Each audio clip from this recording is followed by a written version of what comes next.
Afternoon, dear students. আজি আমি পঢ়িবলৈ লৈছো ইউনিট 3 ভাৰতীয় ইতিহাস শাৰীৰিক বৈশিষ্ট্য গঠন আৰু ইয়াৰ বৈশিষ্ট্যসমূহ।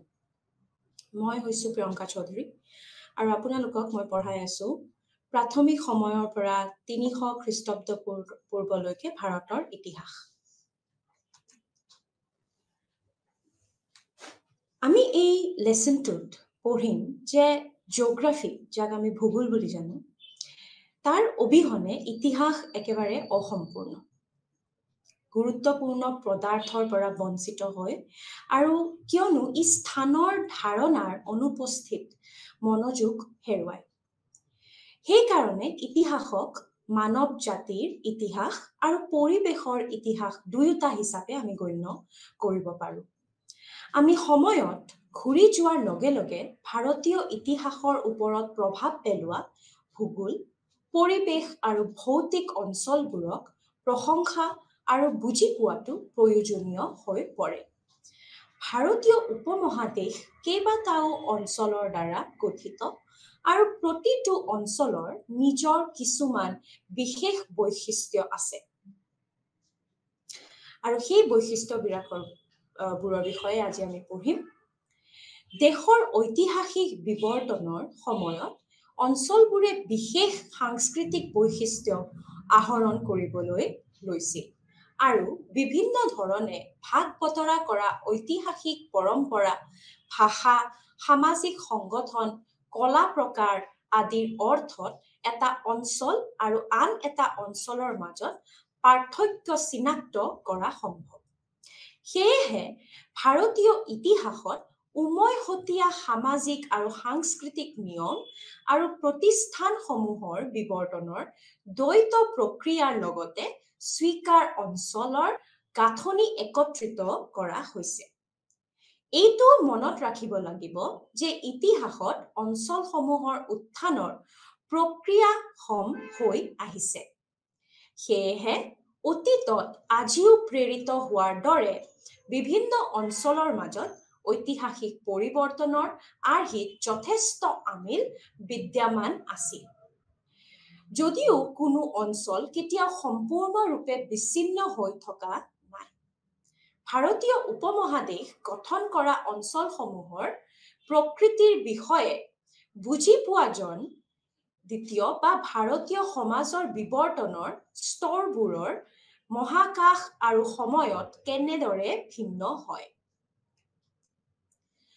পোছাকৰ আৰ্হিটো ভূগোল আৰু পৰিৱেশ এক গুৰুত্বপূৰ্ণ ভূমিকা পালন কৰে উদাহৰণস্বৰূপে আমি কাশ্মীৰ ৰাজস্থান আৰু উপকূলত বাস কৰা লোকসকলৰ পোছাক শৈলীৰ তুলনা আৰু বিপৰীত তুলনা এটাও কৰিব পাৰো ই আকৌ জলবায়ু আৰু পাৰিপাৰ্শ্বিক প্ৰভাৱ প্ৰতিফলিত কৰে যদিও নদীৰ সমভূমি আৰু বডি দ্বীপৰ যুগ ধৰি উন্নত সংস্কৃতিৰ জন্ম দিছে আৰু স্থিৰ কৰি ৰাখিছে মধ্য ভাৰতৰ পাহাৰীয়া মধ্যৱৰ্তী অঞ্চলটোৱে বিভিন্ন পকেটত জনজাতীয় জনসংখ্যাৰ যথেষ্ট ঘনত্ব বজাই ৰাখিছে সেয়েহে যদিও নদীৰ সমভূমিবোৰ উদাৰভাৱে প্ৰকৃতিৰ দ্বাৰা সমৃদ্ধ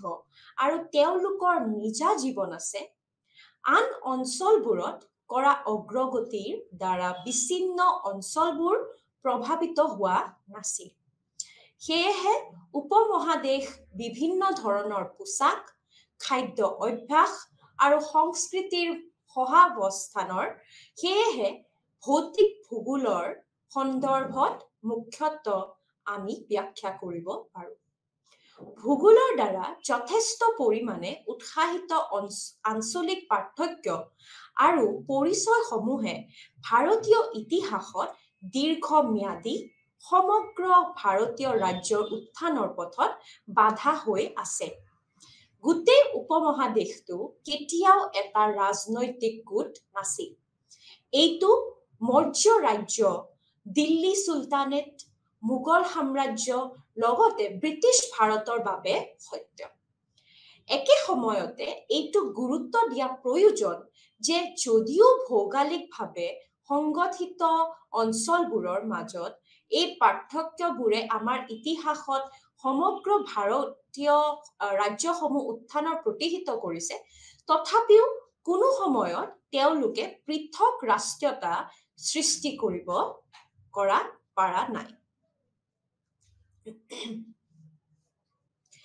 পৰিৱেশ আৰু মানৱ বসতি তেনেহলে কেনেকে ভূগোলৰ লগত জড়িত আমি জানো আহক। ভৌতিক ভূগোল মানৱ বসতি আৰু বসতিৰ প্ৰকাৰৰ মাজৰ সম্পৰ্ক হৈছে আন এটা গুৰুত্বপূৰ্ণ বিষয় যি মনোযোগ ৰখাৰ যোগ্য। উদাহৰণস্বৰূপে অতি কম বৰষুণৰ বাবে আজিৰ সিন্ধু অঞ্চলৰ তুলনামূলকভাৱে গৰম আৰু শুকান। অৱশ্যে আমি জানো যে অতীতত একেটা অঞ্চলৰ বৃহৎ অংশত হৰপ্পা সভ্যতা বিকশিত হৈছিল। কিছুমান পণ্ডিতে কয় যে অতীতত অঞ্চলটোত সম্ভৱতঃ অধিক বৰষুণৰ সৈতে তিতা বতৰ এটা আছিল আৰু ইয়াৰ ফলত সভ্যতাই নিজকে এক উচ্চ মানদণ্ডৰ জীৱন ধাৰণ কৰিবলৈ সক্ষম হৈছিল। কিছুমান পণ্ডিতে এইটোও যুক্তি দিয়ে যে প্ৰাকৃতিক সম্পদৰ অত্যাধিক ব্যৱহাৰৰ ফলত প্ৰাকৃতিক গছ-গছনিৰ আৱৰণৰ হ্ৰাস হয়। লগতে শুকান জলবায়ু আৰম্ভ হোৱাৰ ফলত সভ্যতাৰ জীৱিকাৰ ভিত্তিত বিৰূপ প্ৰভাৱ পেলায়, সভ্যতাৰ পতন ঘটে। আমি এইখিনি বস্তু অলৰেডি আমি যেতিয়া হৰপ্পন চিভিলাইজেশ্যন পঢ়ি আছিলোঁ সেইখিনি তেতিয়াই বুজিছিলোঁ, কেনেকে বিভিন্ন প্ৰাকৃতিক দুৰ্যোগৰ কাৰণে হৰপ্পা সভ্যতাখন ডিক্লাইনৰ ফললৈ আহিছিলে। আৰু তাকেই ইয়াতে কৈছে যে পৰিৱেশে এটা সৃষ্টি কৰে, এটা ইতিহাসৰ লগত এটা মিলিতভাৱে সৃষ্টি কৰে যে যেতিয়াই পৰিৱেশ ধ্বংস হ'বলৈ ধৰে তাৰ লগতে জেগাখিনিৰো পৰিৱেশটো নষ্ট হয় আৰু তাৰ ফলত ইয়াক প্ৰভাৱ পেলায় টু দ্য হিউমেন সেটেলমেন্টস। গতিকে ভূমি আৰু সম্পদৰ ওপৰত সম্ভাৱ্য জনসংখ্যাৰ চাপৰ সৈতে মানুহক সভ্যতাৰ মূল ক্ষেত্ৰত পৰা প্ৰব্ৰজন কৰিবলৈ বাধ্য কৰে। আৰু সেইটোৰ কাৰণে মানুহে হৰপ্পন চিভিলাইজেশ্যনৰ পৰা আমি গম পাওঁ যে ইষ্টৰ ফাললে নৰ্থ ৱেষ্টাৰ্ণ চিভিলাইজেশ্যনত আছিলে ইণ্ডাছ ভেলী চিভিলাইজেশ্যনখিনি, north western part of the subcontinent. আৰু তাৰ পৰা মানুহে যেতিয়া এই চিভিলাইজেশ্যনখন ডিক্লাইন হ'ল, মানুহে লাহে লাহে ইষ্টৰ ফাললৈ তেওঁলোকে মুভ কৰিবলৈ আৰম্ভ কৰি দিলে। চ' সেইটো কাৰণে আমি গম পাওঁ যে সেই ৰিজনটোৰ কাৰণে হৰপ্পা সভ্যতা লাহে লাহে ম্লান হৈ গৈছিলে। আনহাতে এজন মাগধন সাম্ৰাজ্যৰ সফলতা আৰু ই যি ধৰণৰ ৰাজনৈতিক আধিপত্য অৰ্জন কৰিছিল তাৰ দ্বাৰা আচৰিত হৈছে। আমি ক'ব পাৰো যে ই কেইবাটাও কাৰকৰ একত্ৰিতকৰণ উপাদানত আছিল। অতি উৰ্বৰ মাটি, এক সমৃদ্ধ বাৰ্ষিক ধান শস্য নিশ্চিত কৰা পৰ্যাপ্ত বৰষুণ, লু আকাৰৰ খনিৰ ওচৰত আৰু মগধৰ দক্ষিণে থকা ছোটা নাগপুৰ মালভূমিৰ শিল আৰু কাঠৰ উৎস আছিল। আৰামদায়ক যোগাযোগ আৰু বাণিজ্যৰ বাবে প্ৰদান কৰা নদীসমূহ, বসতিৰ ঘনিষ্ঠতা আৰু ধাৰাবাহিকতা এই প্ৰাকৃতিক সুবিধাবোৰৰ দ্বাৰা কোনো সৰু উপায়েৰে সহজ নহয়, যি জনসংখ্যাৰ ঘনত্ব সূচায়। এই কাৰকবোৰৰ সংমিশ্ৰণৰে উত্তৰ গংগেয় সমভূমিৰ আৰামদায়ক বিজয়ত সহায় কৰিছিল। দৰাচলতে এই কাৰণবোৰৰ বাবেই ইণ্ডো-গংগা সমভূমি কৃষি উৎপাদনশীলতা আৰু জনসংখ্যাৰ আধাৰৰ ক্ষেত্ৰত অন্যান্য অঞ্চলতকৈ বহু আগবাঢ়ি আছিল। এই সমভূমিবোৰৰ ওপৰত আঞ্চলিক সম্প্ৰসাৰণ, অপ্ৰত্যাশিত ৰাজনৈতিক আধিপত্য প্ৰয়োগৰ আধাৰ প্ৰদান কৰিছিল। এই সকলোবোৰ এক পৰিপাটি ক্ৰমৰ সৈতে খাপ খায়, এটা আনটো পৰা নিজকে আহৰণ কৰা। খ্ৰীষ্টপূৰ্ব 6ষ্ঠ শতিকাৰ আশে-পাশে মগধই অৰ্জন কৰা অপ্ৰত্যাশিত ৰাজনৈতিক আধিপত্য উত্তৰ সমভূমিত বিজয়ৰ ওপৰত আধাৰিত আছিল, যি মাটি, বৰষুণ, গছ-গছনি, সহজ যোগাযোগ ৰেখা আৰু প্ৰাকৃতিক সম্পদৰ উপলব্ধতাৰ দৰে প্ৰয়োজনীয় ভৌগোলিক কাৰকৰ অনুকূল সমন্বয়ৰ দ্বাৰা আশীৰ্বাদ প্ৰাপ্ত হৈছিল। গতিকে এইবোৰ কাৰণৰ কাৰণে মগধ যোনটো এটা প্ৰথম এখন সাম্ৰাজ্য হিচাপে গঢ় লৈ উঠিছিল, এই জিঅ'গ্ৰাফিকেল ৰিজনছবোৰৰ কাৰণে, এই ভৌগোলিক ৰিজনছবোৰৰ কাৰণে ইমান আগবাঢ়ি আহিছিল, প্ৰস্পাৰাছ হৈছিল আৰু তাতে প্ৰথম এম্পায়াৰ তাতে স্থাপন হৈছিল। আৰু মগধ আমি গম পালো যে মগধখন ক'ত আছিলে, নিয়ৰ দ্য ইণ্ডো গ্যাঞ্জেটিক প্লেইনছ। গতিকে সেইখিনিত গোটেই ফাৰ্টাইল ৰিজন আছিলে, গতিকে হেল্প হৈছিলে তাৰ কনকিউৰাৰ্ছ বিলাকক তাতে ভালকৈ প্ৰডাকশ্যন কৰিবলৈ, কাল্টিভেশ্যন কৰিবলৈ, আৰু সেইটোৰ কাৰণে মগধ ইমান প্ৰস্পাৰাছ হ'বলৈ পাৰিছিলে। গতিকে মগধৰ ৰাজনৈতিক উত্থানৰ লগে লগে ইয়াৰ ৰাজধানী পাটলিপুত্ৰ উত্তৰ ভাৰতৰ ৰাজধানী হৈ পৰে আৰু বহু শতাব্দী ধৰি সাম্ৰাজ্যিক ৰাজধানী হৈ থাকে। পাটলিপুত্ৰৰ উত্থানৰ আৰু পতন দুয়োটা বুজাবলৈ ভৌগোলিক কাৰণ আগবঢ়োৱা হৈছে। যদিও গংগা পুত্ৰ আৰু গণ্ডকৰ দৰে নদীৰ চাৰিওফালে থকা ইয়াৰ প্ৰাৰম্ভিক ইতিহাসত প্ৰাকৃতিক প্ৰতিৰক্ষা আৰু সহজ বাণিজ্য আৰু পৰিবহনৰ যোগাযোগ ধৰিছিল, খ্ৰীষ্টাব্দপূৰ্ণ প্ৰথম সহস্ৰাব্দৰ মাজভাগলৈ তেওঁলোকে চিৰস্থায়ী বানপানীৰ বাবে ইতিবাচক দায়বদ্ধতা হৈ পৰিছিল। এয়া জনা যায় যে গুপ্তা আৰু গুপ্তাৰ পিছৰ সময়ছোৱাত বাণিজ্য হ্ৰাস আৰু চহৰসমূহৰ ক্ষয় হৈছিল।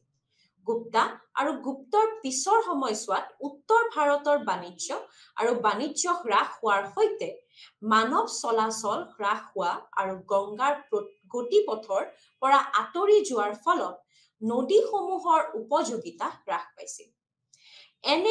এজনে যোগ দিব পাৰে যে একে সময়তে গংগে উত্তৰ ভাৰতৰ চহৰসমূহে ক্ষয় বুজাবলৈ ভৌগোলিক ব্যাখ্যা যেনে ভিতৰুৱা অঞ্চলবোৰ বন ধ্বংস আৰু ফলস্বৰূপে বৰষুণ হ্ৰাস কৰাৰ পৰামৰ্শ দিয়া হৈছে।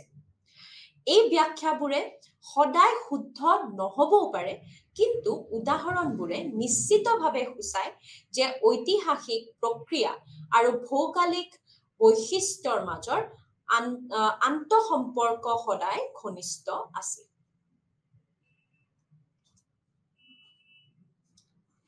গতিকে ভৌগোলিক নিৰ্ণয়বাদৰ বিৰুদ্ধে তৰ্ক কৰা হৈছে, কেনেধৰণৰ তৰ্ক আগবঢ়োৱা হৈছে সেইটোৰ বিষয়ে জানো আহা।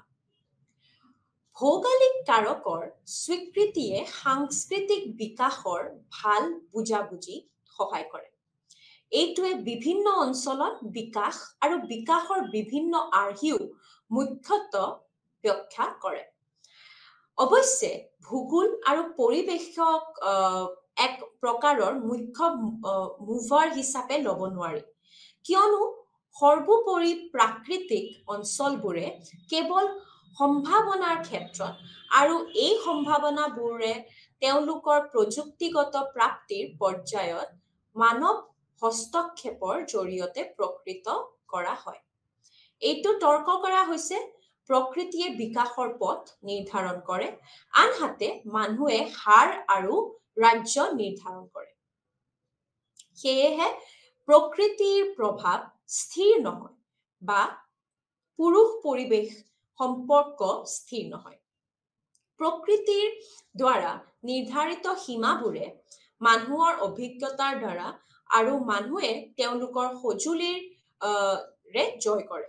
এইটো এটা চলিত প্ৰক্ৰিয়া যিয়ে নিৰন্তৰভাৱে মানুহৰ অভিজ্ঞতাৰ পৰিসৰ সমৃদ্ধ কৰে আৰু পৰিৱেশৰ ওপৰত মানুহৰ নিয়ন্ত্ৰণৰ সীমা সম্প্ৰসাৰিত কৰে। এটা পৰ্যায়ত প্ৰতিকূল বা কঠিন যেন লাগিব পৰা ভৌতিক বৈশিষ্ট্য আৰু পাৰিপাৰ্শ্বিক পৰিস্থিতিত আন এটা পৰ্যায় সম্ভাৱ্যভাৱে সমৃদ্ধ বুলি প্ৰমাণিত হ'ব পাৰে। উদাহৰণস্বৰূপে চিকাৰী সংগ্ৰাহকসকলে অৰণ্যৰ কাষত বাস কৰিবলৈ পছন্দ কৰিছিল, আনহাতে আৰম্ভণিৰ কৃষকসকলে নদীৰ সমভূমিলৈ নামি আহিব লগা হৈছিল। ইয়াত পুনৰ প্ৰাৰম্ভিক কৃষকসকলে লু-হালৰ অংশৰ অনুপস্থিতিত গংগা যমুনাৰ দোৱাবৰ পশ্চিমে পাতল মাটিত নিজকে সীমাবদ্ধ ৰাখিবলৈ পছন্দ কৰিছিল। কেৱল লৌহ প্ৰযুক্তিৰ আগমনৰ লগে লগে কৃষকসকলে গংগেয় উত্তৰ ভাৰতৰ সমৃদ্ধ পলসুৱা সমভূমিত মুকলি কৰিবলৈ আৰু ডাঠ গছ-গছনি আৰু গধুৰ উৰ্বৰ মাটি জয় কৰিবলৈ চেষ্টা কৰিব পাৰিছিল। গতিকে ভাৰতৰ মৌলিক ফিজিঅগ্ৰাফিকেল বিভাগসমূহনো কি জানো আহা। ভাৰতৰ মৌলিক ফিজিঅগ্ৰাফিকেল বিভাগসমূহ তিনিটা ভাগত বিভক্ত কৰা হৈছে। ইয়াৰ ভিতৰত প্ৰথমটো হৈছে হিমালয়ৰ উপভূমি, দ্বিতীয়টো হৈছে ইণ্ডো-গংগেয় সমভূমি আৰু তৃতীয়টো হৈছে উপদ্বীপীয় ভাৰত। এইবোৰৰ প্ৰত্যেকটো আৰু উপবিভাজিত কৰিব পাৰি। হিমালয় এতিয়াও বাতি থকা বুলি গণ্য কৰা হয়। বতৰৰ আৰু খহনীয়ৰ বাবে এই পৰ্বতবোৰৰ পৰা বৃহৎ পৰিমাণৰ এলুমিনিয়াম নিৰন্তৰভাৱে সমভূমিলৈ কঢ়িয়াই অনা হয়। হিমালয়ৰ বৰফৰ দ্বাৰা খোৱা তিনিটা মহান নদী প্ৰণালী সিন্ধু, গংগা আৰু ব্ৰহ্মপুত্ৰ চিৰস্থায়ীভাৱে প্ৰবাহিত হোৱাৰ প্ৰৱণতা থাকে। উত্তৰ ভাৰতৰ পলসুৱা সমভূমিবোৰে সিন্ধু মুখৰ পৰা গংগাৰ মুখলৈ প্ৰায় ৩,২০০ কিলোমিটাৰলৈকে এক অৰ্কৰ ৰূপত বিস্তৃত। প্ৰায় ৩২০ কিলোমিটাৰ বহল এই ভূমি সম্ভাৱনীয়তাৰে পৰিপূৰ্ণ।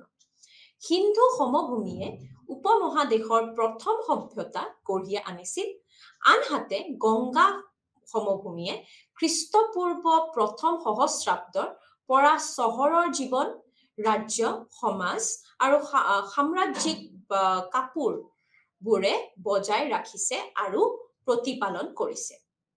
উত্তৰ সমভূমি আৰু উপদ্বীপীয় ভাৰত এক বৃহৎ মধ্যৱৰ্তী অঞ্চলৰ দ্বাৰা পৃথক হৈ আছে, যাক উন্নত পৰিভাষাৰ অভাৱত মধ্য ভাৰত বুলি কোৱা হ'ব পাৰে।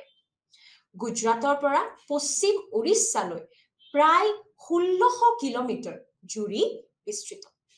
ৰাজস্থানৰ আৰৱলী পাহাৰবোৰে উপদ্বীপৰ পৰা ইণ্ডাছ সমভূমিলৈকে বিয়পি পৰিছে। মধ্যৱৰ্তী অঞ্চলটো বিন্ধ্যা আৰু সতপুৰা ৰেঞ্জ আৰু বিহাৰ, বংগ আৰু উৰিষ্যাৰ কিছু অংশ আৱৰি থকা ছোটা নাগপুৰ মালভূমিৰ উপস্থিতিৰ দ্বাৰা চিহ্নিত কৰা হয়। ইয়াক ৪টা উপ অঞ্চলত বিভক্ত কৰিব পাৰি। প্ৰথম বিভক্তি হৈছে উদয়পুৰ আৰু জয়পুৰৰ মাজত ৰাজপুতসকলৰ ভূমি। দ্বিতীয়টো হৈছে উজ্জয়িনী চাৰিওফালে থকা মালৱা মালভূমি, যাক প্ৰাচীন কালত অৱন্তী বুলি কোৱা হৈছিল। আৰু তৃতীয় হয় বিদৰ্ভ বা নাগপুৰৰ চাৰিওফালৰ উপ অঞ্চল। আৰু চতুৰ্থ হৈছে পূব মধ্য প্ৰদেশৰ ছত্তীশগড় সমভূমি, য'ত প্ৰাচীন কালত দক্ষিণ কোশালা নামৰ এখন মহাজনপদ আছিল। যদিও সাধাৰণতে মধ্যৱৰ্তী অঞ্চলত যোগাযোগ আৰু চলাচল কেতিয়াও সহজ নাছিল, এই ৪টা স্পষ্টভাৱে বিচ্ছিন্ন পকেটৰ আৰু অঞ্চল আৰু অন্যান্য ফিজিঅগ্ৰাফিক বিভাজনৰ মাজত সম্পৰ্ক আছিল। মধ্যৱৰ্তী অঞ্চল বা মধ্য ভাৰতৰ দক্ষিণ প্ৰান্তৰ উপদ্বীপীয় ভাৰতৰ নামৰ গঠন আৰম্ভ হয়। এইটো স্থিৰতাৰ প্ৰতিটো চিনৰ সৈতে এটা পুৰণি ভূমি ভৰ। পাথৰীয় গঠনটো পশ্চিমৰ পৰা পূবলৈকে লাহেকৈ ঢলি পৰে আৰু ৪খন মুখ্য নদী মহানদী গোদাবৰী, কৃষ্ণা আৰু কাবেৰী বংগোপসাগৰত প্ৰবাহিত হয়। তেওঁলোকে পলসুৱা সমভূমিৰ উৎপাদন কৰিছে আৰু সমভূমি আৰু বদ্বীপত পাৰমাণৱিক অঞ্চল সৃষ্টি সহায়ো কৰিছে, যাৰ ফলত প্ৰাচীন, মধ্যযুগীয় আৰু আধুনিক সময়ৰ মাজেৰে একেৰাহে দীৰ্ঘম্যাদী সময়ৰ বাবে সাংস্কৃতিক বিকাশৰ জীৱিকা সক্ষম হৈছে। গতিকে এইখিনি হৈছে মধ্য ভাৰতৰ কথা, মধ্যৱৰ্তী অঞ্চলৰ ভাৰতৰ বিষয়ে। গতিকে অৱশ্যে নৰ্মদা আৰু তাপ্তিৰ পশ্চিম দিশে প্ৰবাহ আছে আৰু পাহাৰীয়া মধ্য ভাৰতত দীঘলীয়া দূৰত্ব অতিক্ৰম কৰাৰ পিছত গুজৰাটৰ আৰব সাগৰত দৌৰি যায়।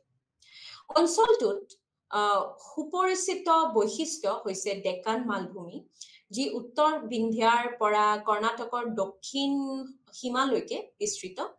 মহাৰাষ্ট্ৰ আৰু মধ্য ভাৰতৰ কাষৰীয় অঞ্চলত কলা মাটি বিশেষভাৱে সমৃদ্ধ, কিয়নো ই আৰ্দ্ৰতা বজাই ৰাখে আৰু ইয়াক স্বশাল বুলি গণ্য কৰা হয়।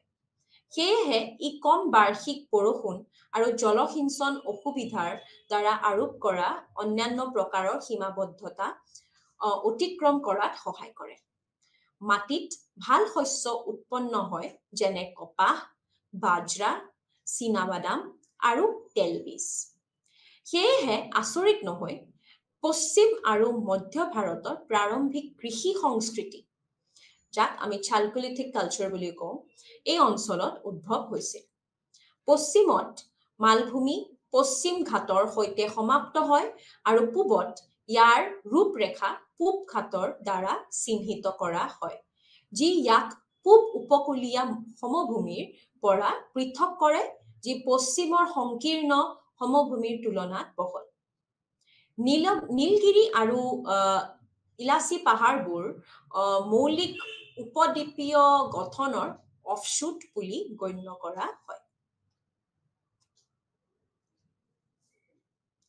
গতিকে এই অঞ্চলবোৰৰ বিষয়ে যে আমি পঢ়িলো, ফিজিঅগ্ৰাফিক ডিভিজনছ বিলাকৰ বিষয়ে, সেই ভৌতিক সিহঁতৰ বৈশিষ্ট্যসমূহ কি জানো। চ' এতিয়ালৈকে আমি এখন সাধাৰণভাৱে ভৌগোলিক বিভাজন বিলাকৰ বিষয়ে পঢ়িলো। এতিয়া আমি ইয়াৰ নিৰ্দিষ্ট মুখ্য ভৌগোলিক এককবোৰৰ গ্ৰহণ কৰো, যিয়ে আমাক বুজাব যে উদাহৰণস্বৰূপে আমাক ইয়াৰ ভাষিক বিভাজনৰ সৈতে খাপ খায় আৰু ঐতিহাসিক দৃষ্টিকোণৰ পৰা তেওঁলোকৰ শাৰীৰিক বৈশিষ্ট্যবোৰ চাওঁ। হিমালয় উপভূমি আৰু পশ্চিম সীমান্ত হিমালয়ৰ পৰ্বতমালাক তিনিটা অঞ্চলত বা এককত বিভক্ত কৰিব পাৰি। প্ৰতিটো নিজা নিৰ্দিষ্ট বৈশিষ্ট্য আছে, যেনে পূব হিমালয়, পশ্চিম আৰু কেন্দ্ৰীয় হিমালয়। পূব পৰ্বতবোৰ ব্ৰহ্মপুত্ৰৰ পূবে যায়, যি অসমৰ পৰা দক্ষিণ চীনলৈকে বিস্তৃত। যদিও পূব পৰ্বতমালাৰ মাজেৰে যোৱা পথবোৰ কঠিন, ই প্ৰাগৈতিহাসিক আৰু ঐতিহাসিক সময়ত দক্ষিণ পূব এছিয়া আৰু দক্ষিণ চীনৰ পৰা সাংস্কৃতিক প্ৰভাৱৰ প্ৰবাহ প্ৰতিহত কৰা নাই। ভূটানৰ পৰা চিত্ৰাললৈকে বিস্তৃত মধ্য হিমালয় পৰিসৰ তিব্বতৰ মহান মেজভূমিৰ প্ৰান্তত অৱস্থিত।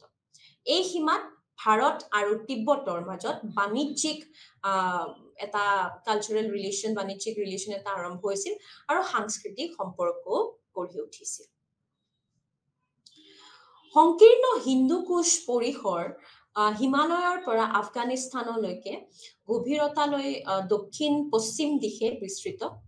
প্ৰাচীন গান্ধৰা আৱৰি ভৌগোলিক আৰু সাংস্কৃতিকভাৱে পশ্চিম আফগানিস্তানৰ পূব ইৰাণৰ সৈতে সম্পৰ্ক আছে, কিন্তু দক্ষিণ আফগানিস্তানত নিঅলিথিক যুগৰ পৰাই ভাৰতীয় উপমহাদেশৰ সৈতে সাংস্কৃতিকভাৱে ঘনিষ্ঠ হৈ আছিল। খাইবাৰ আৰু অন্যান্য পাৰ আৰু কাবুল নদীয়ে ইয়াক সিন্ধু সমভূমিৰ সৈতে যোগাযোগ কৰে। সেয়েহে এইটো কোনো আচৰিত কথা নহয় যে আফগানিস্তানৰ এই অংশত চৰ্টুগাইৰ স্থানটো হৰপ্পা সভ্যতাৰ এক ব্যৱসায়িক আউটপোষ্ট আছিল। কাবুল আৰু কান্দাহাৰৰ দৰে প্ৰাচীন চহৰসমূহ ইৰাণ আৰু ভাৰতৰ মাজত এই পথ অৱস্থিত। দক্ষিণ পশ্চিম আফগানিস্তানৰ মৰুভূমিত পৰিস্থিতি অধিক তীব্ৰ ৰূপত লক্ষ্য কৰা হয় যিহেতু এজন বালুচিস্তানত প্ৰৱেশ কৰে।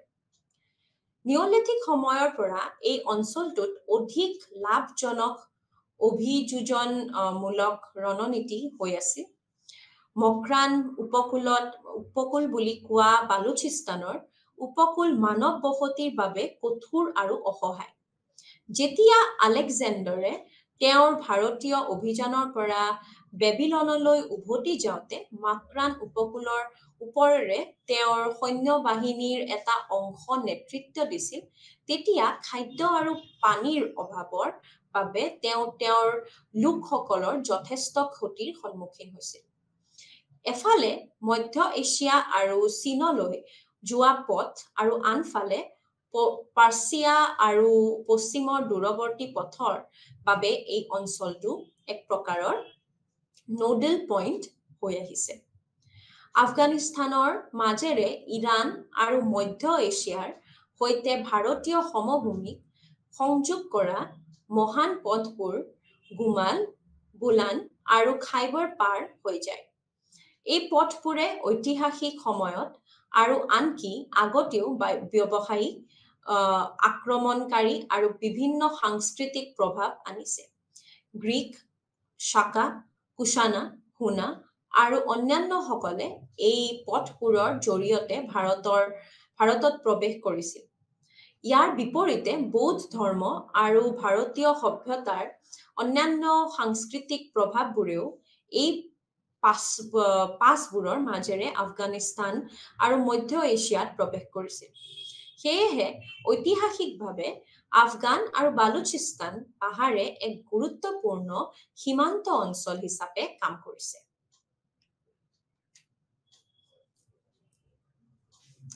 এতিয়া জানো আহক দ্য ইণ্ডাছ প্লেইনছৰ বিষয়ে।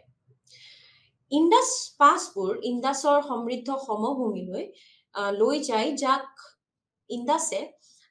যায় যাক দুটা অঞ্চলত বিভক্ত কৰিব পাৰি, পাঞ্জাৱ আৰু সিন্ধ। পাঞ্জাৱ যিহেতু ই আজি ভাৰত আৰু পাকিস্তানৰ মাজত বিভক্ত, আক্ষৰিক অৰ্থ হৈছে 5খন নদীৰ ভূমি। সিন্ধুৰ এই 5টা উপনদী এক বিশাল পলসুৱা সমভূমিৰ ওপৰেৰে বৈ যোৱাৰ ফলত অঞ্চলটো উপমহাদেশৰ পিঠা বাস্কেট হৈ পৰিছে। এই সমভূমিৰ পূব অংশ গংগা অৱবাহিকাত একত্ৰিত হয়। পাঞ্জাৱ এখন সভাৰ স্থান আৰু সংস্কৃতিৰ গলন পথ হৈ আছে। সংস্কৃতিৰ পূব বিদ্যমান আৰু হস্তক্ষেপকাৰী উপাদানবোৰে ইয়াত সংমিশ্ৰিত হৈ আছে। পাঞ্জাৱৰ কৌশলগত অৱস্থান আৰু সমৃদ্ধিয়ে সদায় আক্ৰমণকাৰীসকলক আমন্ত্ৰণ জনাই আহিছে। নিম্ন সিন্ধু উপত্যকা আৰু বডি সিন্ধু গঠন কৰে। ভৌগোলিকভাৱে ই উত্তৰ পশ্চিমত বালুচিস্তান পাহাৰ আৰু দক্ষিণ পূবত থাৰ মৰুভূমিৰ মাজত অৱস্থিত। গুজৰাটৰ সৈতে ইয়াৰ ঐতিহাসিক সম্পৰ্কৰ প্ৰমাণ আছে। অঞ্চলটোত বৰষুণ অত্যন্ত কম কিন্তু পলসুৱা মাটিত অতি উৰ্বৰ। ই বৃহৎ পৰিমাণৰ চাউল আৰু ঘেঁহু উৎপাদন কৰে।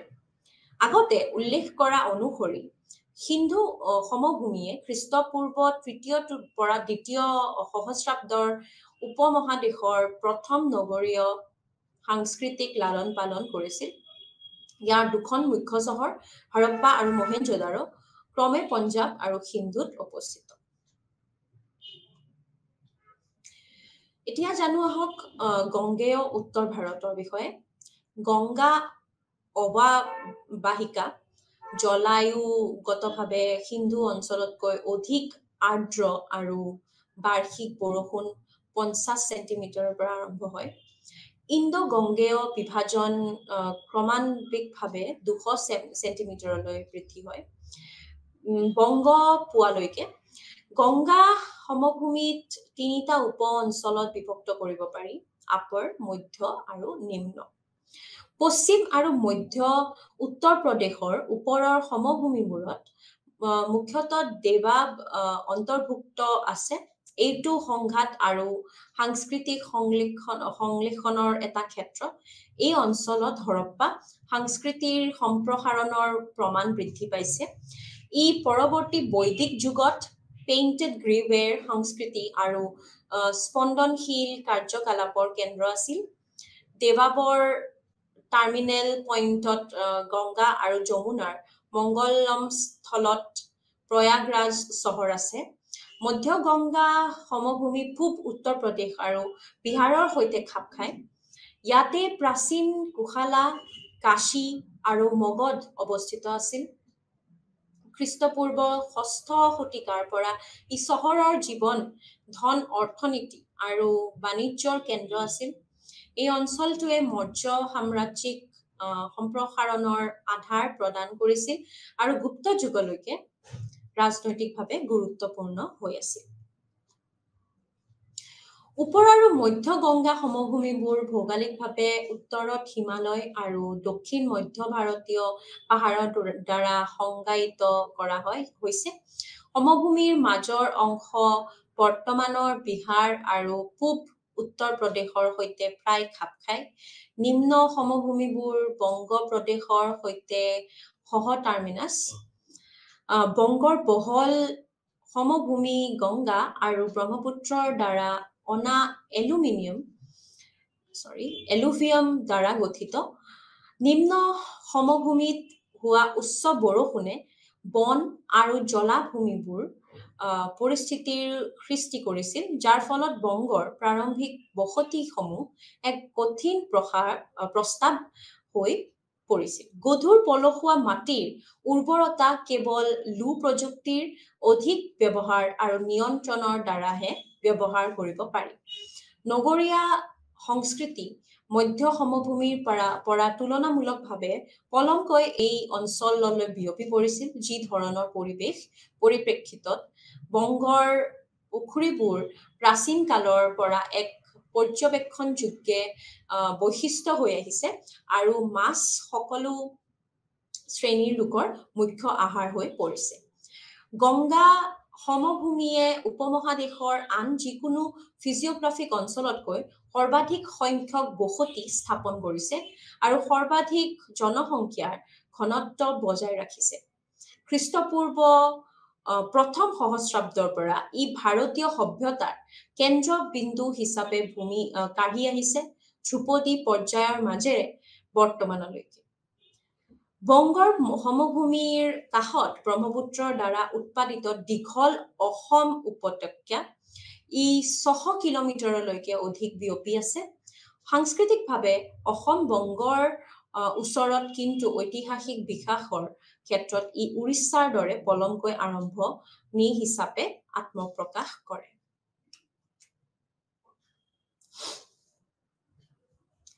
পূব, পশ্চিম আৰু মধ্য ভাৰতৰ বিষয়ে অলপ ফিজিঅগ্ৰাফিক ডিভিজনটোৰ বিষয়ে জানো আহক। মধ্য ভাৰত আমি আগতে লক্ষ্য কৰাৰ দৰে এক সম্পূৰ্ণ পৃথক অঞ্চল আৰু ইয়াৰ কেন্দ্ৰবিন্দু নাই। এইটো এটা পাহাৰীয়া অঞ্চল য'ত পাহাৰবোৰ কোনো ডাঙৰ উচ্চতালৈ উঠা নাই, কিন্তু তীব্ৰ ঢালৰ দ্বাৰা ভাঙি উপত্যকাৰ দ্বাৰা ছেদ কৰা হয়। এইবোৰ সাধাৰণতে পূব-পশ্চিম দিশত চলে। অৱশ্যে এই ফিজিঅগ্ৰাফিক বিভাগৰ উত্তৰ-পশ্চিম অংশৰ আৰাভালীসকল দক্ষিণ-পশ্চিমৰ দ্বাৰা উত্তৰ-পূবলৈকে বিস্তৃত। তেওঁলোকে ৰাজস্থান মৰুভূমি ৰাজ্যক প্ৰায় বিভক্ত কৰে। আৰাভালীছৰ পূবে ৰাজ্যখনৰ দক্ষিণ-পূব অংশ মালৱা নামৰ এটা উপ অঞ্চলৰ অংশ। মাটিৰ উৰ্বৰতাৰ বাবে ই জলসিঞ্চনৰ অনুপস্থিতিতো ভাল শস্য উৎপাদন কৰে। চালকোলিথিক বসতিসমূহ ইয়াত ভাল সংখ্যক বিস্তৃত আছিল। ইয়াৰ ভৌগোলিক অৱস্থানৰ পৰিপ্ৰেক্ষিতত ই নিশ্চয় মধ্য ভাৰত আৰু উত্তৰ ডেকানৰ হাৰাপ্পান আৰু অন্যান্য চালকোলিথিক সম্প্ৰদায়ৰ মাজত এক দলং হিচাপে কাম কৰিছে। সাংস্কৃতিকভাৱে ই পৰৱৰ্তী সময়ছোৱাত উত্তৰ সমভূমিৰ সম্প্ৰসাৰণ হিচাপে আত্মপ্ৰকাশ কৰিছিল। পূবত ওপৰৰ মহানদীৰ ছত্তীশগড় সমভূমি হৈছে ভাল বৰষুণ আৰু ধান উৎপাদনৰ সৈতে এক উৰ্বৰ সৰু অঞ্চল। চতুৰ্থৰ পৰা পঞ্চম শতিকাৰ ঐতিহাসিক বিকাশৰ পৰা পশ্চিম উৰিষ্যাৰ ঘূৰি অহা ভূমিবোৰৰ দৰে হৈ আছিল। ভৌগোলিক সংলগ্নতাৰ বাবে অঞ্চলসমূহৰ মাজৰ সাংস্কৃতিক আৰু ৰাজনৈতিক বাৰ্তালাপ হৈছিল। আমি মধ্য ভাৰত হিচাপে মনোনীত কৰা বেছিভাগেই বৰ্তমান মধ্যপ্ৰদেশ। উত্তৰৰ পৰা দক্ষিণলৈ চলাচল বিন্ধ্যা আৰু সতপুৰা পৰিসৰৰ দ্বাৰা আৰু নৰ্মদা আৰু তাপ্তি নদীৰ দ্বাৰা বাধাপ্ৰাপ্ত হয়। কেন্দ্ৰীয় ভাৰতীয় বেল্ট বিশেষকৈ দক্ষিণ বিহাৰ, পশ্চিম উৰিষ্যা আৰু পূব মধ্য প্ৰদেশ জনজাতীয় ঘনত্বৰ এক এলেকা হৈ আহিছে। তথাপিও ই লেহেম আৰু স্থিৰ প্ৰৱেশৰ এক ক্ষেত্ৰ। ওচৰৰ অঞ্চলবোৰৰ সাংস্কৃতিক প্ৰভাৱবোৰে জনজাতীয় লোকসকলক প্ৰাৰম্ভিক ঐতিহাসিক সময়ৰ পৰা ভাৰতীয় সমাজৰ প্ৰভাৱশালী জাতি কৃষক আধাৰত প্ৰভাৱিত আৰু একত্ৰিত কৰিছে আৰু গুপ্ত যুগৰ পৰা। গুজৰাট কেন্দ্ৰীয় ভাৰতীয় বেল্টৰ পশ্চিম প্ৰান্তত অৱস্থিত। ইয়াত তিনিটা অঞ্চল থাকে। প্ৰাকৃতিক বিভাজন হৈছে সৌৰাষ্ট্ৰ, আনাতাৰা, যাক আমি উত্তৰ গুজৰাট বুলিও জনা যায়, আৰু লতা, যাক দক্ষিণ গুজৰাট বুলিও জনা যায়।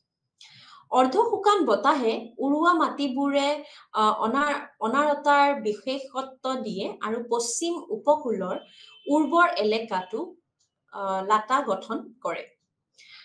গুজৰাটৰ কেন্দ্ৰীয় উপদ্বীপক কঠিয়াবৰ বুলি কোৱা হয়।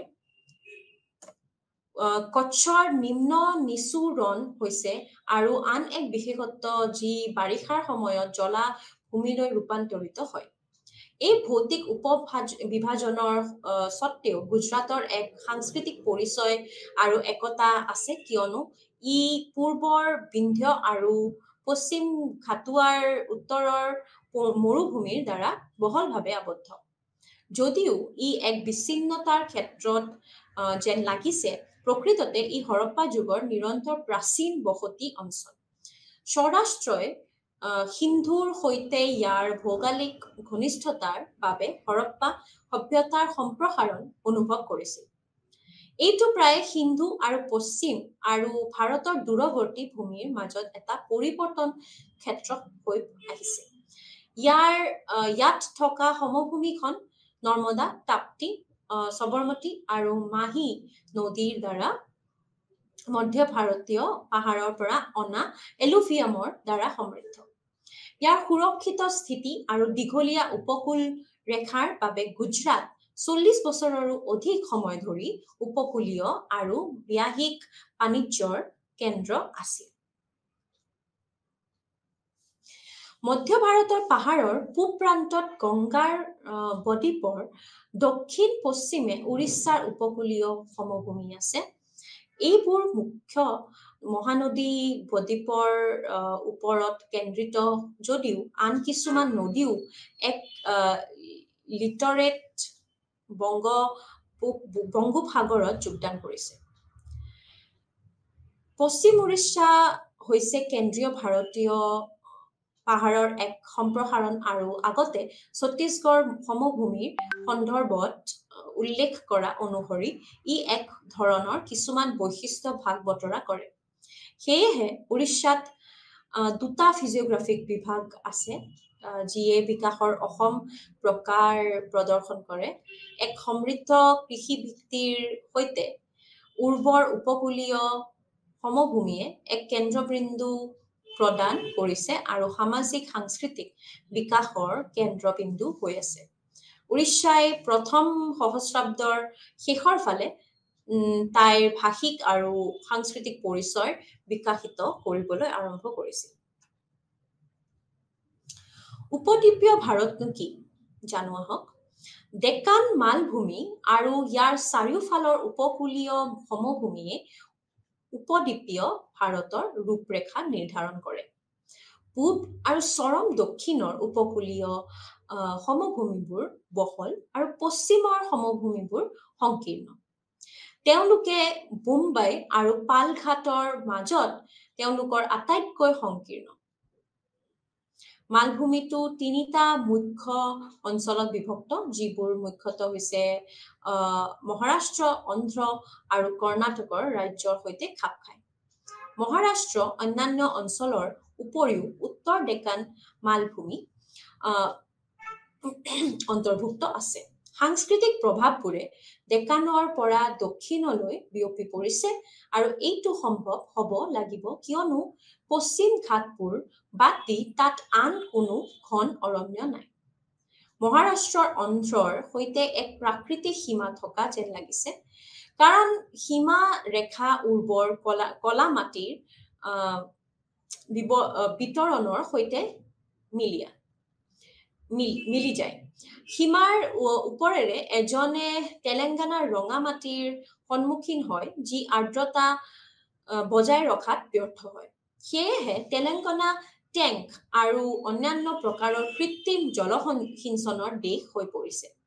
প্ৰাৰম্ভিক বসতি আৰু সংস্কৃতিৰ বিকাশৰ ওপৰত প্ৰভাৱ পেলোৱা পাৰিপাৰ্শ্বিক পাৰ্থক্য অধিক আকৰ্ষণীয় হ'ব নোৱাৰিলেহেঁতেন। যদিও দক্ষিণ পশ্চিম অন্ধ্ৰৰ প্ৰাৰম্ভিক নিউলিথিক বসতি স্থানকাৰীসকলৰ এক অভিযোজনমূলক ৰণনীতি হিচাপে পশুপালনৰ ওপৰত আধাৰিত কৰিছিল, উত্তৰ ডেকানৰ চালকোলিথিক সম্প্ৰদায়বোৰ ক্ৰমান্বয়ে কৃষিৰ ওপৰত নিৰ্ভৰ কৰিবলৈ আৰম্ভ কৰিছিল। কৰ্ণাটকত দক্ষিণ পশ্চিম ডেকান অন্তৰ্ভুক্ত আছে, যিবোৰ অঞ্চলৰ বাহিৰে ডেকান লাভাৰ দ্বাৰা আৱৰা নহয়। ইয়াৰ উপৰিও পশ্চিম ঘাট আৰু পশ্চিম উপকূলীয় সমভূমিৰ এটা অংশ ৰাজ্যখনত অন্তৰ্ভুক্ত কৰা হৈছে। ৰাজ্যখনৰ দক্ষিণ অংশ উত্তৰতকৈ মানৱ বসতিৰ বাবে ভাল পানী আৰু অতিথ্যশীল। মহাৰাষ্ট্ৰ আৰু কৰ্ণাটকৰ মাজৰ বিভাজন ৰেখাটো কোনো প্ৰাকৃতিক বৈশিষ্ট্যৰ দ্বাৰা চিহ্নিত নহয়। পৰিৱেশৰ দ্বাৰা আৰোপ কৰা সীমাবদ্ধতাবোৰ অঞ্চলতকৈ নিউলিথিক লোকসকলৰ তুলনামূলকভাৱে দুৰ্বল সাংস্কৃতিক অৱশিষ্টৰ দ্বাৰা যথেষ্ট পৰিমাণে বহন কৰা হয়। দক্ষিণ ভাৰতৰ 4খন ৰাজ্যৰ ভিতৰত অন্ধ্ৰ হৈছে সৰ্ববৃহৎ। ইয়াত কেইবাটাও উপ অঞ্চল যেনে সমৃদ্ধ উপকূলীয় সমভূমি, ৰয়াল সীমা আদি অন্তৰ্ভুক্ত আছে। ডেকান মালভূমিৰ উত্তৰ-পশ্চিম অংশ, যিটো ইতিমধ্যে উল্লেখ কৰা হৈছে, ইয়াক তেলেংগানা হিচাপে বুলি আমি জনাজাত, আৰু ই এতিয়া এখন পৃথক ৰাজ্য। ৰঙামাটিবোৰ সমৃদ্ধ নহয় আৰু মুখ্য শস্য হৈছে ইয়াৰে বাজৰা, মাহজাতীয় শস্য আৰু তেলবীজ। পূব ঘাট আৰু পূব উপকূলীয় সমভূমিৰ পূব অংশত উত্তৰে উৰিষ্যাৰ সীমাত মহেন্দ্ৰগিৰিৰ ওচৰত পৰা দক্ষিণৰ তামিলনাডুলৈকে ইয়াৰ কেন্দ্ৰবিন্দু হিচাপে সংযুক্ত কৃষ্ণ-গোদাৱৰীৰ বদ্বীপৰ অন্ধ্ৰত অন্তৰ্ভুক্ত কৰা হৈছে। এইটো মূলতঃ এটা চাউল খেতি কৰা এলেকা। উপকূলৰ দুখন নদীৰ মাজত এলেকা, যাক প্ৰাৰম্ভিক সময়ত ভেংগী বুলি জনা যায়, ইয়াক চাউলৰ বাটি বুলি গণ্য কৰা হয়। ৰাইচুৰ দোৱাবৰ দৰে কৃষ্ণ আৰু তুংগভদ্ৰাৰ মাজত প্ৰাচীন ইতিহাসত প্ৰায়ে যুঁজ দিয়া হৈছিল।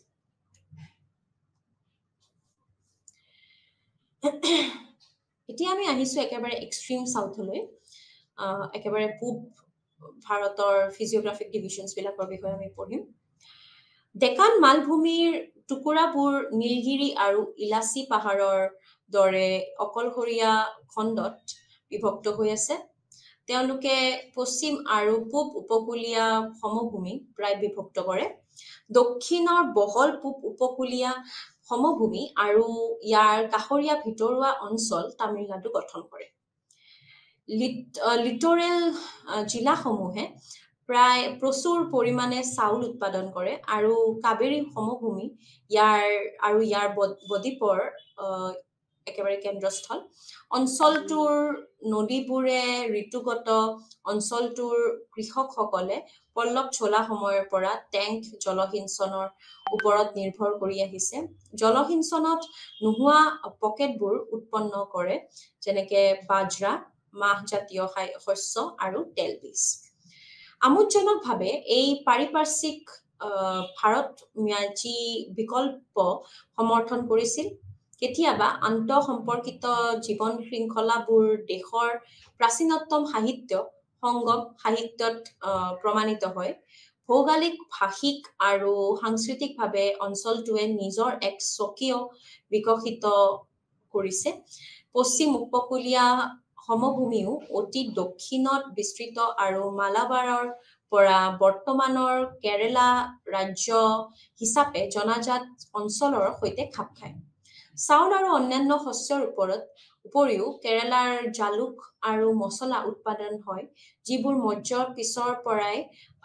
বংশৰ পিছৰ পৰাই পশ্চিমৰ সৈতে ব্যৱসায় কৰা হৈছিল তামিলনাডুৰ পৰা লিটৰেল পালঘাট ফাক আৰু পশ্চিম ঘাটৰ দক্ষিণ প্ৰান্তৰ মাজেৰে উপলব্ধ স্থল পথেৰে তুলনামূলকভাৱে বিচ্ছিন্ন কেৰালা সাগৰৰ সৈতে মুকলি হৈ আছে আৰু আকৰ্ষণীয়ভাৱে প্ৰথমে খ্ৰীষ্টান আৰু তাৰ পিছত ইয়াৰ মুছলমানসকলে প্ৰভাৱ সাগৰৰ দ্বাৰা আহিছিল মন কৰিব পাৰি যে কেৰালা আৰু তামিলনাডু দুইখন গংগাৰ সমভূমিৰ দৰে ঘন বসতিপূৰ্ণ গতিকে এই আঞ্চলিক ৰূপান্তৰৰ গতিশীলতানো কি অলপমান জানো আহক অঞ্চল আৰু আঞ্চলিক সংস্কৃতিৰ মাজৰ পাৰ্থক্য সময়ত ঘূৰি যায় আৰু সম্ভৱতঃ অভিযোজিত জীৱিকাৰ ৰণনীতি আৰম্ভণিৰ অৰ্থত খাদ্য উৎপাদনৰ আৰম্ভণিৰ তাৰিখ তৈয়াৰ কৰিব পাৰি উপমহাদেশৰ মুখ্য নদী অৱবাহিকতাসমূহত কৃষি আৰু কৃষি অৰ্থনীতিৰ আৰম্ভণি মূলতঃ এক প্ৰক্ৰিয়া হোৱাৰ বাবে ঘটনা নহয় কেইবা সহস্ৰাব্দ জুৰি বিয়পি পৰিছিল যদিও কাচ্চি সমভূমি মেৰগড়ে ৬০০০ খ্ৰীষ্টপূৰ্ব আৰু সিন্ধু অঞ্চলৰ আগতে প্ৰাৰম্ভিক কৃষি কাৰ্যকলাপ অনুভৱ কৰিছিল গংগেয় উপত্যকাৰ খ্ৰীষ্টপূৰ্ব ৫০০০ খ্ৰীষ্টপূৰ্বৰ কলডিবা খ্ৰীষ্টপূৰ্ব ৫০০০ চনত চিৰান্দ দত আৰু দ্বিতীয় আৰ্ধৱত আটকেৰেঞ্জি কৃষি কাৰ্যৰ আগমন দেখিছিল অৱশ্যে গংগা উপত্যকাত সম্পূৰ্ণ স্থায়ী কৃষি কাৰ্যকলাপ কৃষি গাঁও আৰু নগৰ বাণিজ্য আৰু ৰাজ্য ব্যৱস্থাৰ উদ্ভৱ আদিৰ দৰে অন্যান্য সম্পৰ্কিত বৈশিষ্ট্যৰ আৰম্ভণি খ্ৰীষ্টপূৰ্ব প্ৰথম সহস্ৰাব্দৰ মাজভাগলৈকে ঘূৰি যায় মধ্য আৰু উপদ্বীপীয় ভাৰতত বিভিন্ন পকেট আছিল য'ত এই পৰিৱৰ্তন কেৱল খ্ৰীষ্টপূৰ্ব প্ৰথম সহস্ৰাব্দৰ সমাপ্তি শতিকাত হৈছিল একেদৰে গংগা নদীৰ অৱবাহিকিত গোদাৱৰী কৃষ্ণা আৰু কাবেৰী কৃষি সম্প্ৰদায়বিলাক বিকশিত হৈছিল আৰু সভ্যতা প্ৰক্ৰিয়াক আগুৱাই লৈ গৈছিল অৱশ্যে একে সময়তে অসম বংগ উৰিষ্যা গুজৰাট আৰু মধ্য ভাৰতৰ দৰে অঞ্চলবোৰত বৃহৎ পকেট তুলনামূলকভাৱে বিচ্ছিন্ন অঞ্চল হোৱাৰ বাবে আদিম অৰ্থনীতিৰ পৰ্যায়ত দীৰ্ঘদিন ধৰি আছিল কিয়নো উন্নয়নৰ দ্বাৰা মুখ্যতঃ অস্পৃশ্য আছিল অৱশেষত যেতিয়া কিছুমান তুলনামূলকভাৱে বিচ্ছিন্ন অঞ্চলত ঐতিহাসিক সময়লৈকে পৰিৱৰ্তন ঘটিছিল তেতিয়া কেৱল সময়ৰ ব্যৱধানেই নহয় অঞ্চলবোৰৰ প্ৰকৃতি আৰু গঠনৰ ক্ষেত্ৰত বোধগম্য পাৰ্থক্য আছিল ইতিমধ্যে বিকশিত আঞ্চলিক কেন্দ্ৰসমূহৰ সাংস্কৃতিক প্ৰভাৱবোৰে এই বিচ্ছিন্ন অঞ্চলবোৰত উন্নয়ন প্ৰক্ৰিয়াৰ ওপৰত এক গঠনমূলক প্ৰভাৱ পেলাইছিল সেয়েহে এইটো কোনো আচৰিত কথা নহয় যে কিছুমান অঞ্চল আনবোৰতকৈ অধিক দ্ৰুতগতিত আগবাঢ়িছে আৰু এতিয়াও আন কিছুমান আছে একেবাৰে পিছপৰি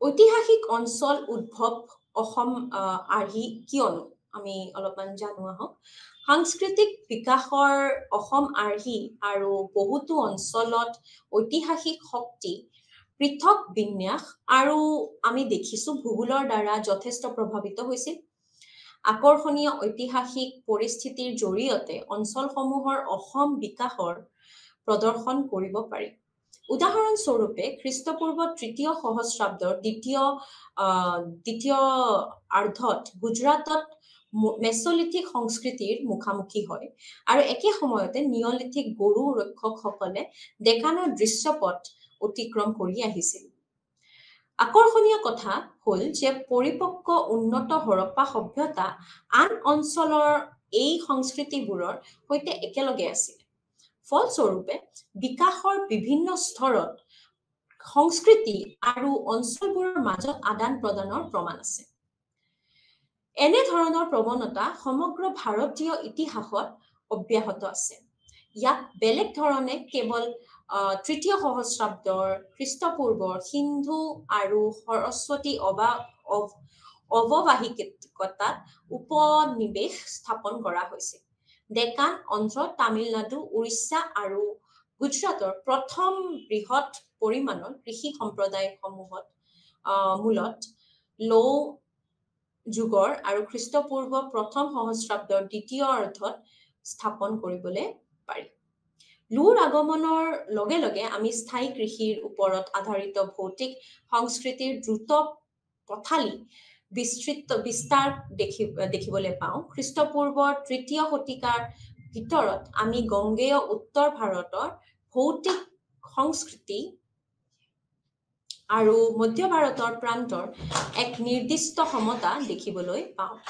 যদিও অশোক শিলালিপিৰ ভৌগোলিক বিতৰণৰ আধাৰত সাধাৰণতে উপমহাদেশৰ বাবে সাংস্কৃতিক একতাৰ এক নিৰ্দিষ্ট পৰিমাণ ধাৰণা কৰা হয় বিন্ধ্যাসকলৰ দক্ষিণৰ এলেকাত এক জটিল সামাজিক গাঁথনিৰ সৈতে প্ৰাৰম্ভিক ঐতিহাসিক সাক্ষৰ যুগৰ উদ্ভৱ প্ৰক্ৰিয়াটোৱে মৌৰ্যৰ সময়ত আৰু পিছত গতি লাভ কৰিছিল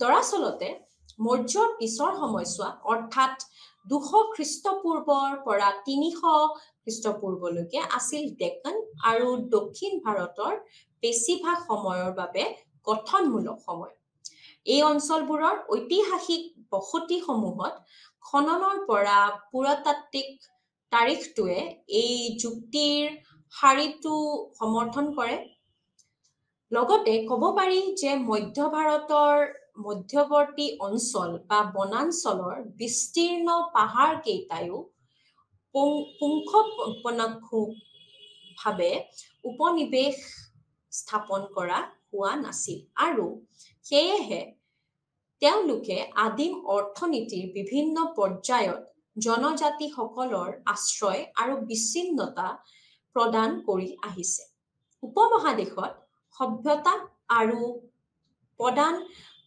পদানুক্ৰমিক সামাজিক সংগঠনৰ সৈতে এক অধিক জটিল সংস্কৃতি বিভিন্ন সময়ত বিভিন্ন অঞ্চলত উপনীত হৈছিল আৰু অধিক উন্নত ভৌতিক সংস্কৃতিৰ আঞ্চলিক প্ৰসাৰ অসমভাৱে সন্তুলিত আছিল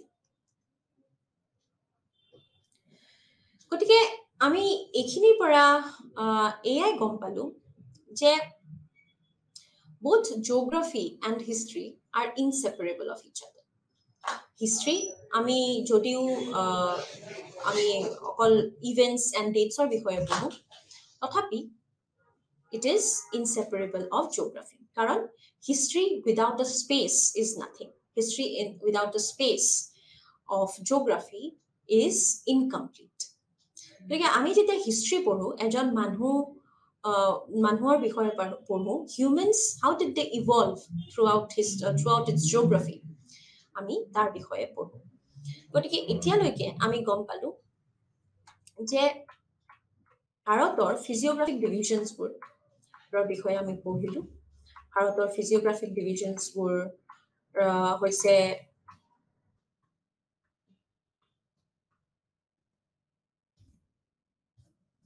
হিমালয়ৰ উপভূমি, ইণ্ডো-গংগেয়া সমভূমি আৰু উপদ্বীপীয় ভাৰত।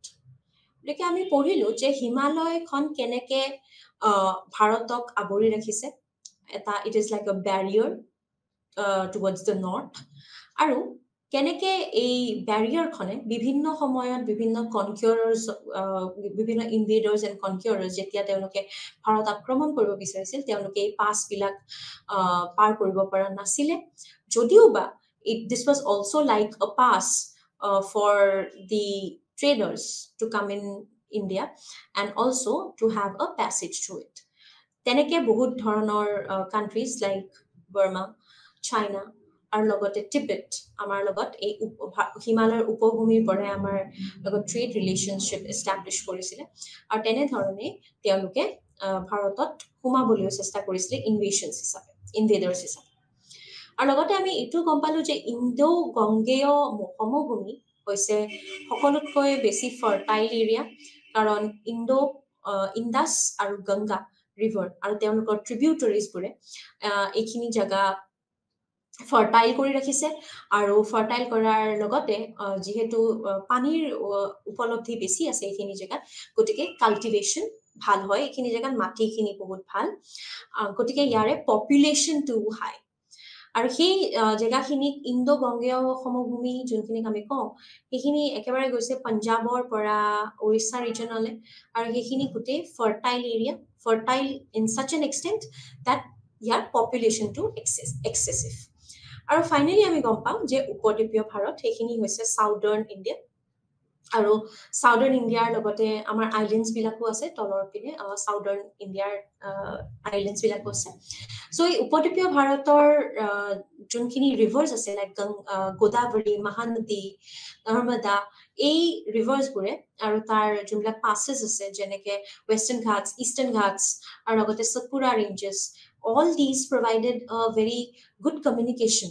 তেতিয়া আগতে এনচিয়েণ্ট টাইমছত গুড কমিউনিকেশ্যন এটা ৰুট প্ৰভাইড কৰিছিলে, আৰু যাৰ দ্বাৰা বিভিন্ন ৰাজ্যৰ ৰজা যেনেকে অশোক অফ মগধা কিংডম তেওঁলোকে সাউথ ইণ্ডিয়াত সোমাব চেষ্টা কৰিছিলে, উপদ্বীপীয় ভাৰতৰ পিনে সোমাব চেষ্টা কৰিছিলে, আৰু তেওঁলোকে বহুতবাৰ সক্ষম হোৱা নাছিলে কাৰণ এইবোৰ পাছেছ, এইবোৰ ৰিভাৰ্ছবিলাকে তেওঁলোকক এটা ফৰ্মিডেবল এটা বেৰিয়াৰ এটা ক্ৰিয়েট কৰিছিলে তেওঁলোকৰ কাৰণে। গতিকে এই তিনিটা ফিজিঅগ্ৰাফিক ডিভিজনছে আমাক বুজায় যে এনচিয়েণ্ট টাইমছৰ পৰা, আমি যিহেতু হিষ্ট্ৰীত আমি সদায় এনচিয়েণ্ট টাইমছৰ বিষয়ে পঢ়োঁ, পাষ্ট ইভেণ্টছৰ কথা পঢ়োঁ, গতিকে এনচিয়েণ্ট টাইমছৰ পৰা এই ডিভিজনছবিলাকে, ফিজিঅগ্ৰাফিক ডিভিজনছবিলাকে জিঅ'গ্ৰাফিটো এটা খুব ডাঙৰ ইনফ্লুৱেঞ্চ পেলাই আহিছে, জিঅ'গ্ৰাফিয়ে হিষ্ট্ৰীক এটা ডাঙৰ ইনফ্লুৱেঞ্চ পেলাই আহিছে। আৰু এই প্ৰচেছটোকে য'ত আমি গম পাওঁ যে হিউমেনছবিলাকে কেনেকৈ বিভিন্ন জিঅ'গ্ৰাফিকেল ফেক্টৰ্ছ লাইক আৰ্থকুৱেকে হওক বা ফ্লাডছে হওক বা যিকোনো জিঅ'গ্ৰাফিকেল বেৰিয়াৰ্ছে হওক কেনেকৈ সেইবিলাকক অতিক্ৰম কৰিছিলে, সেই বস্তুটোকে আমি influence of geography in history বুলি পঢ়িবলৈ পাওঁ, আৰু সেইখিনিয়ে আমাৰ ইয়াতে বুজিবলৈ পালোঁ। গতিকে আমি ইয়াতে আজি সামৰিছোঁ। তাৰ আগতে আমি এটা চুটিকৈ সাৰাংশ এটা জানি লওঁ আহক। আমিনো আজি কি পঢ়িলোঁ? এই সাৰাংশটোত লিখা আছে যে উপমহাদেশত ভৌতিক বিভাজন প্ৰায়ে ভাষিক অঞ্চলৰ সৈতে প্ৰায় সহটাৰ্মিনাছ হয়। ইয়াৰ পৰিৱৰ্তে তেওঁলোকে তেওঁলোকৰ সাংস্কৃতিক পৰিচয় বিকশিত আৰু দৃঢ়তাৰে বিকশিত কৰিছে। বিভিন্ন শাৰীৰিক বিভাজনৰ লোকসকলৰ বিভিন্ন সোৱাদ, খাদ্য অভ্যাস আৰু পোচাক ধাৰণা থাকে। এইটো পৰিৱেশগত পৰিস্থিতি, জীৱনৰ পদ্ধতি আৰু তেওঁলোকৰ সীমাৰ ভিতৰত বিকশিত হোৱা সম্পদ ব্যৱহাৰৰ পদ্ধতিৰ পৰা আহৰণ কৰা হৈছে। সম্পদৰ সম্ভাৱনা, উপলব্ধতা আৰু মানৱ আৰু প্ৰযুক্তিগত হস্তক্ষেপৰ প্ৰকাৰৰ সন্দৰ্ভত বৃহত্তৰ অঞ্চলৰ মাজত আৰু বৃহত্তৰ বিকাশৰ অসমাৰ্হি ব্যাখ্যা কৰিব পাৰি। দেশৰ মুখ্য নদী অৱাৱহিকতা যিবোৰ বাৰ্ষিক 50ৰ পৰা 100 চেণ্টিমিটাৰ বৰষুণ হয় আৰু বৃহৎ পৰিমাণৰ কৃষি সম্প্ৰদায়বোৰ কঢ়িয়াই ৰাখিবলৈ সক্ষম, সেইবোৰ যুগে যুগে সম্পূৰ্ণৰূপে উপনিৱেশ স্থাপন কৰা হৈছে। গতিকে আমি ইয়াতে আজি শেষ কৰিছোঁ ধন্যবাদ